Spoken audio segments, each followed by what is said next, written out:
Epístola a Tito. La epístola a Tito sigue a la primera epístola a Timoteo en orden de composición. Después de escribir la epístola últimamente mencionada, Pablo navegó con Tito a Creta, donde lo dejó para que pusiera en orden a las iglesias desorganizadas. Tito, pagano de nacimiento, Gálatas capítulo 2, versículo 3, era probablemente uno de los convertidos de Pablo. Tito 1:4. Estuvo presente con el apóstol en el concilio de Jerusalén. Hechos 15. A pesar de la insistencia de los judaizantes, Pablo se negó a circuncidarlo. Gálatas 2:3. El apóstol tenía gran confianza en él y le confiaba misiones importantes. 2 Corintios 7, a manera de ejemplo. Sabiendo que el carácter indigno y vicioso de los cretenses y la presencia de falsos maestros haría que su tarea fuera difícil, Pablo escribió a Tito una carta para instruirlo y animarlo en sus deberes. La epístola es corta, con solo 3 capítulos, pero condensa en su corta extensión una gran cantidad de instrucción abarcando doctrina, moral y disciplina.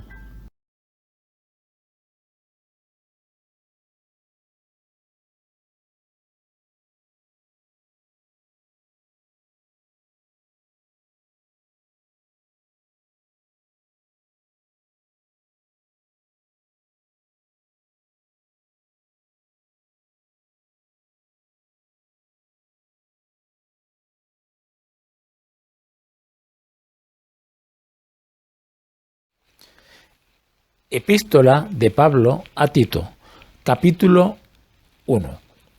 Pablo, siervo de Dios y apóstol de Jesucristo, conforme a la fe de los escogidos de Dios y el conocimiento de la verdad que es según la piedad, en la esperanza de la vida eterna, la cual Dios, que no miente, prometió desde antes del principio de los siglos. Y a su debido tiempo manifestó su palabra por medio de la predicación que me fue encomendada por mandato de Dios nuestro Señor.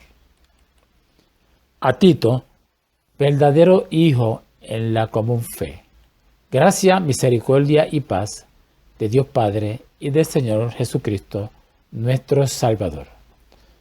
Por esta causa te dejé en Creta, para que corrigieses lo deficiente y establecieses ancianos en cada ciudad, así como yo te mandé.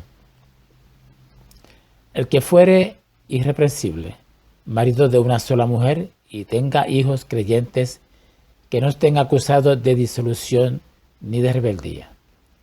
Porque es necesario que el obispo sea irreprensible como administrador de Dios, no soberbio, no iracundo, no dado al vino, no pendenciero, no codicioso de ganancias deshonestas, sino hospedador, amante de lo bueno, sobrio, justo, santo, dueño de sí mismo, retenedor de la palabra fiel tal como ha sido enseñada, para que también pueda exhortar con sana enseñanza y convencer a los que contradicen, porque aún hay muchos contumaces y habladores de vanidades y engañadores, mayormente los de la circuncisión, a los cuales es preciso tapar la boca, que trastornan esas casas enteras, enseñando por ganancia deshonesta lo que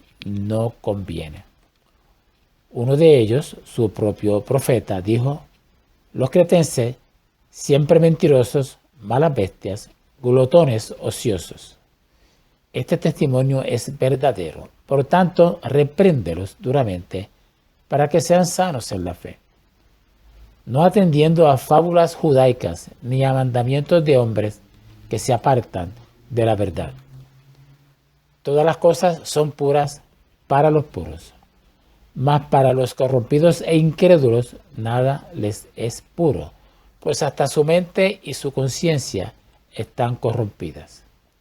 Profesan conocer a Dios, pero con los hechos lo niegan, siendo abominables y rebeldes, reprobados en cuanto a toda buena obra.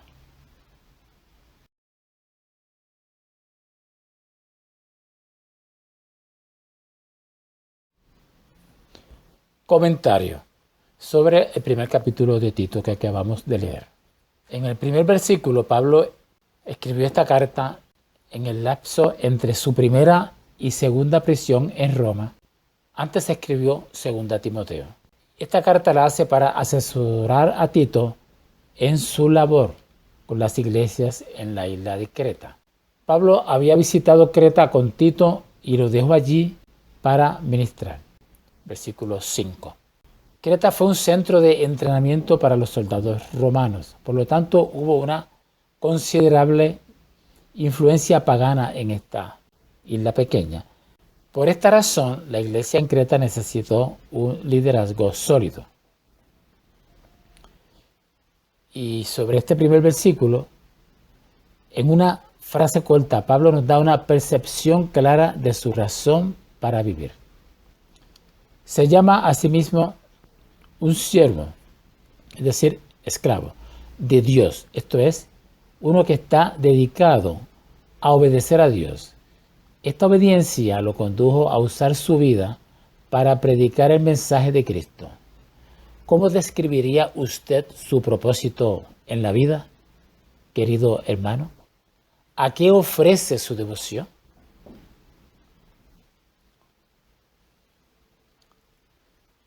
Pablo se autotitulaba apóstol. Aunque no había sido uno de los primeros 12, Dios lo comisionó para llevar las buenas nuevas a los gentiles. Véase en Hechos capítulo 9, versículos del 1 al 16, donde están los detalles de su llamado. La palabra apóstol significa enviado, escogido de Dios. Se refiere a la elección de Dios por su pueblo, la iglesia.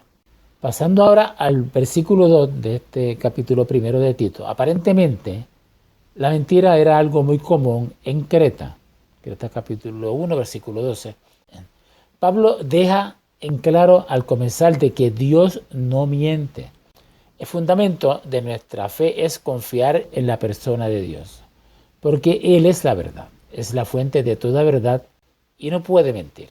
Creer en Él nos conduce a la piedad, un estilo de vida honorable. La vida eterna que Dios ha prometido será nuestra porque Él cumple con sus promesas.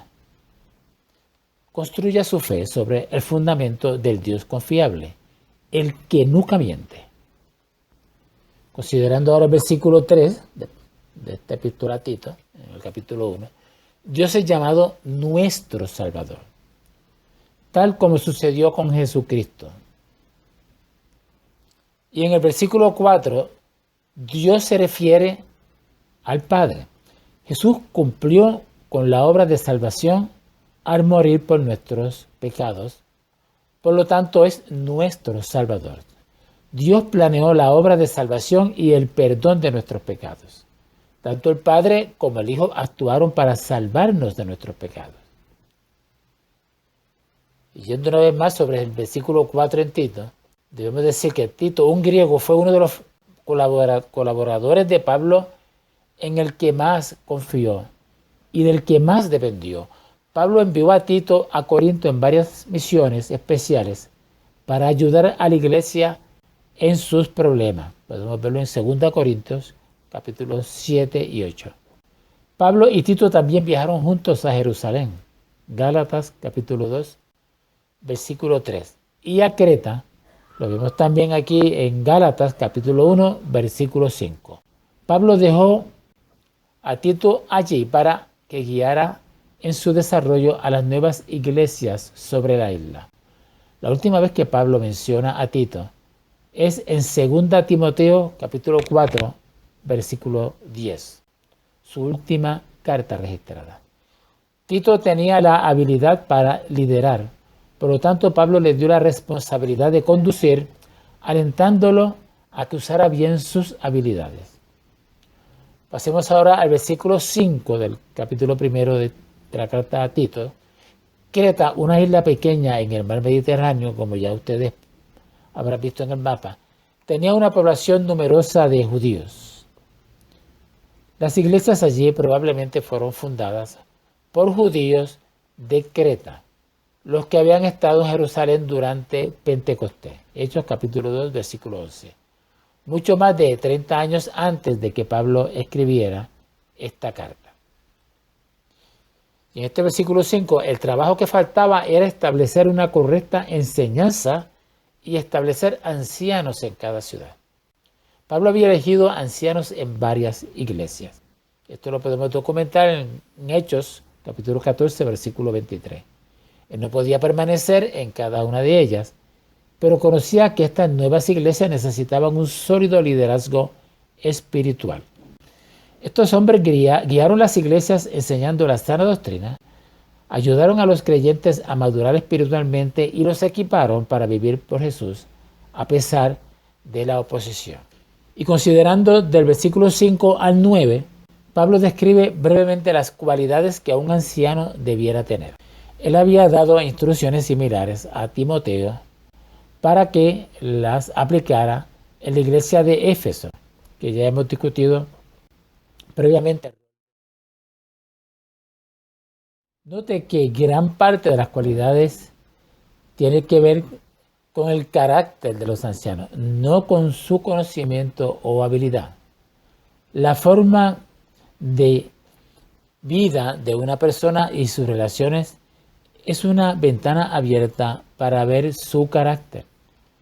Considere estas cualidades a medida que usted evalúa a una persona para una posición de liderazgo.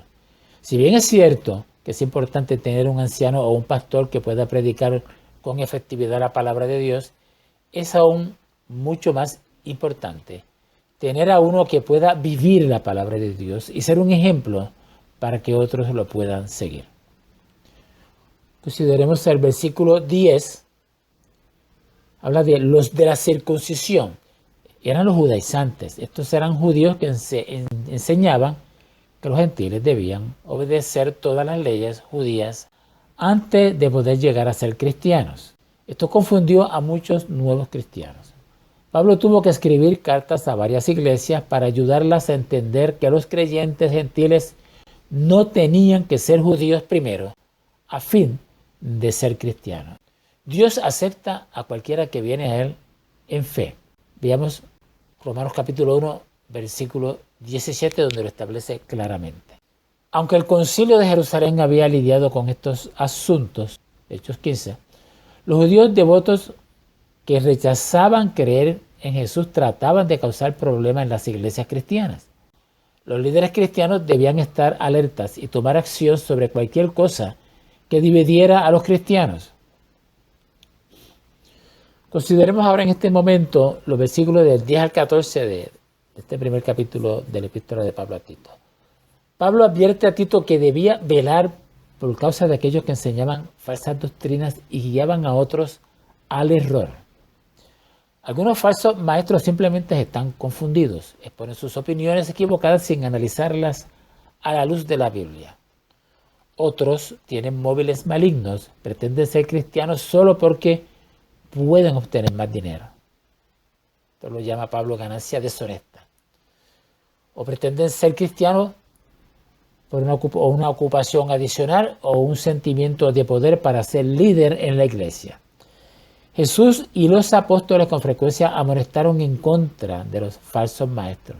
Pueden ver en Marcos capítulo 13, versículo 22 y otras muchas citas. Porque sus enseñanzas atacan los fundamentos de la verdad e integridad sobre los cuales la fe cristiana es edificada. Usted puede reconocer a los falsos maestros porque ellos, número 1, ponen mayor atención en sí mismo que en Cristo. Número 2, piden que haga usted algo que va a comprometer o diluir su fe. Número 3, pasan por alto la naturaleza divina de Cristo o la inspiración de la Biblia.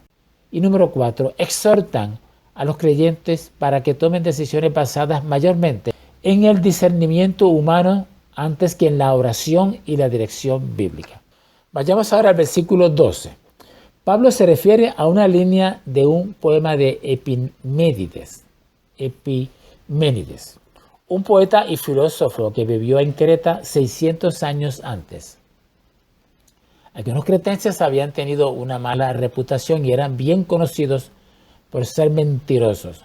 Pablo usó esta frase familiar para destacar que el ministerio y liderazgo de Tito era muy necesario. Y en el versículo 15, algunas personas ven todo bueno a su alrededor, mientras que otros ven solo lo malo. ¿Cuál es la diferencia? Nuestras almas vienen a ser filtros porque por medio de los cuales es posible percibir lo bueno o malo. Los puros, que son aquellos que tienen a Cristo en control de sus vidas, aprenden a ver la bondad y la pureza aún en medio de la maldad. Pero los corrompidos e incrédulos encuentran lo malo en todo porque sus mentes y corazones malos pintan de ese color aún lo bueno que ven y oyen. Aquello con lo que usted elija tener su mente afectará la manera en que piense y actúe. Dirija sus pensamientos a Dios y a su palabra y descubra la bondad más y más, aún en este mundo malo. Llene su mente con lo que es bueno y quedará muy poco espacio para lo que es malo.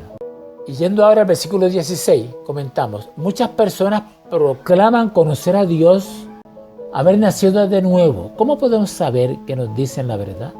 No podemos saberlo a ciencia cierta en esta vida, pero en un aspecto de su vida nos dirá rápidamente lo que ellos valorizan y notaremos si sus vidas se mantienen ordenadas alrededor de las prioridades del Maestro.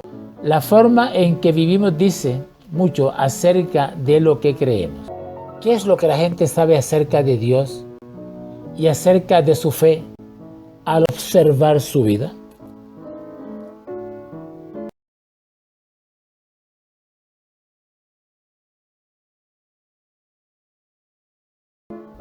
Martín Lutero dijo de ella: esta es una epístola corta, pero una quintesencia de doctrina cristiana, y compuesta de tal manera que contiene todo lo necesario para el conocimiento y la vida cristiana.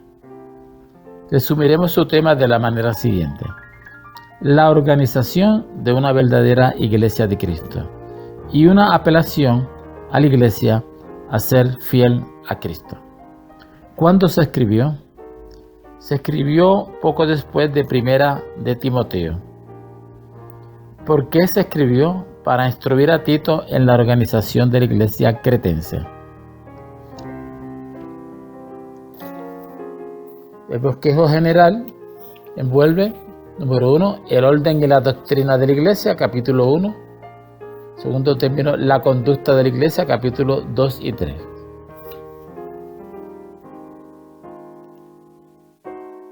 La razón para ejercitar gran cuidado en escoger ancianos era la presencia de maestros falsos, versículos 10 al 16. Respecto a estos maestros, notemos lo siguiente: era su carácter, sus motivos, que era la de ganancia material, sus enseñanzas, tradiciones judías y leyendas, sus pretensiones, que profesaban ser verdaderos maestros del Evangelio, pero sus vidas pecadoras desmienten su profesión. Esto es lo que podemos decir en términos generales acerca del capítulo 1. En cuanto al capítulo 2 y 3, se considera la conducta del creyente con relación de uno para con el otro, que está en el capítulo 2, versículos del 1 al 15. La conducta del creyente con relación al mundo exterior, capítulo 3, versículos del 1 al 8. Que ha de evitar discusiones respecto a genealogías celestiales y puntos minuciosos de la ley de Moisés, capítulo 3, versículo 9. ¿A quiénes ha de evitar el creyente? A los herejes. Un hereje es una persona que causa una división en la iglesia enseñando una doctrina no bíblica. En los días de Pablo, la moral pervertida era a menudo la compañera de la doctrina pervertida. Y al final, pues, las instrucciones de despedida. Con esto resumimos el contenido de la epístola a Tito. Continuaremos próximamente con Filemón. Muchas gracias por su atención.